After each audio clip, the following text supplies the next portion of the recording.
আসসালামু আলাইকুম। ওয়ালাইকুম আসসালাম।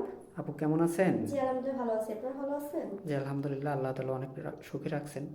তো আপু আপনার নামটা কি? আমার নাম মিথিলা। Mithila, home district? রংপুর। রংপুর। তো মূলত আমাদের এই ক্যামেরার সামনে কেন আসছেন? আমার একজন জীবন সঙ্গী চাই। জীবন সঙ্গীর জন্য আসছেন। তো আপনি কেমন লাইফ পার্টনার চাচ্ছেন? আমি কেমন বয়সে হতে চাচ্ছি হবে? আমার জন্য একজন ভালো মনের মানুষ, যিনি আমাকে এবং আমার পরিবারকে যথেষ্ট পরিমাণ ভালোবাসবে এবং আমাকে তিন বেলা ডাল ভাত মানে খাইয়ে আমার পাশে থাকবে এবং আমাকে তার সারা জীবন যতদিন সে বেঁচে থাকবে তার সাথে করে রাখবে। অর্থাৎ আপনি বুঝাতে চাচ্ছেন যে তার ঘরে আপনি লাল শাড়ি পরে যাবেন এবং সাদা শাড়ি পরে যেন অবশ্যই। বের হতে পারেন, এটাই তো নাকি? অবশ্যই। ও আচ্ছা। তো আপু এই যে এখানে যে আসছেন, আপনার পরিবারে তাহলে কিভাবে চলতেছে? আপনার পরিবারে কে কে আছে? আসলে আমার পরিবারে তেমন কেউ নেই, আমার একমাত্র মা ছাড়া। তো আমি সেলাই মেশিনের কাজ করি। আহ, এটাই আমার একমাত্র উপার্জন। আমি আমার আম্মুকে নিয়ে মোটামুটি চলতেছি। তো দেখা যাচ্ছে কি আমি এই মুহূর্তে আসলে আমার আর খুব কষ্ট হয়ে যেতে যত দিন যাচ্ছে আম্মুর খরচ আমার খরচ বাড়ছে। এই জন্য আমি চাচ্ছি যে নতুন করে জীবনটাকে আবার শুরু করবো। ও আচ্ছা।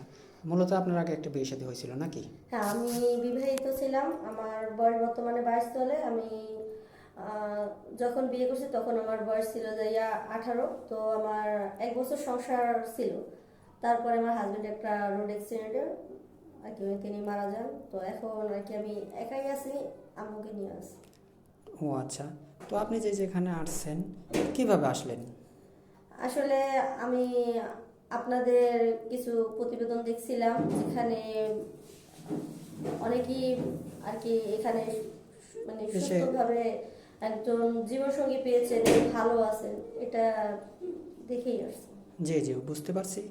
তো আপু এই যে আপনি যে শাড়িটা পরছেন, আপনি তো বলতেছেন যে আমি হতদরিদ্র ঘরের মেয়ে, কিন্তু আপনার শাড়িটা তো অনেক সুন্দর, বা আপনিও তো দেখতে অনেক সুন্দর, দেখে তো মনে হয় না যাতে আপনি গরিব ঘরের সন্তান। এখন দেখেন, আমি যথেষ্ট পরিমাণ মোটামুটি শিক্ষিত একজন মেয়ে এবং নিজে কাজ করি, আমি সেলাই মেশিনের কাজ করি।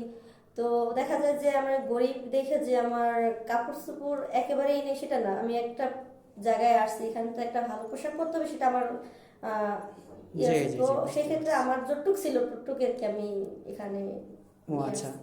তো আপু আপনার শিক্ষাগত যোগ্যতা কতটুকু? এসএসসি। SSC pass. আর লেখাপড়ার ইচ্ছা ছিল না? আসলে বাবা মারা যাওয়ার পরে আর কি পড়ালেখাটা তেমন হয় নাই। অল্প মানে বয়সী বিয়ে হয়েছে, আবার অল্প বয়সী বিধবা হয়েছে, এই আর কি। ও আচ্ছা। অনেক, জীবনটা অনেক কষ্টে যাচ্ছে। হ্যাঁ ভাইয়া। তো যাই হোক আপু, এই যে আপনি যে এখানে আসছেন, আপনার ফোন আছে? ভাইয়া ফোন ছিল, কিন্তু হঠাৎ করে কিছুদিন আগেই ফোনটা সমস্যা হয়েছে। ও আচ্ছা। তাহলে আপনার সাথে যোগাযোগ করবে কিভাবে?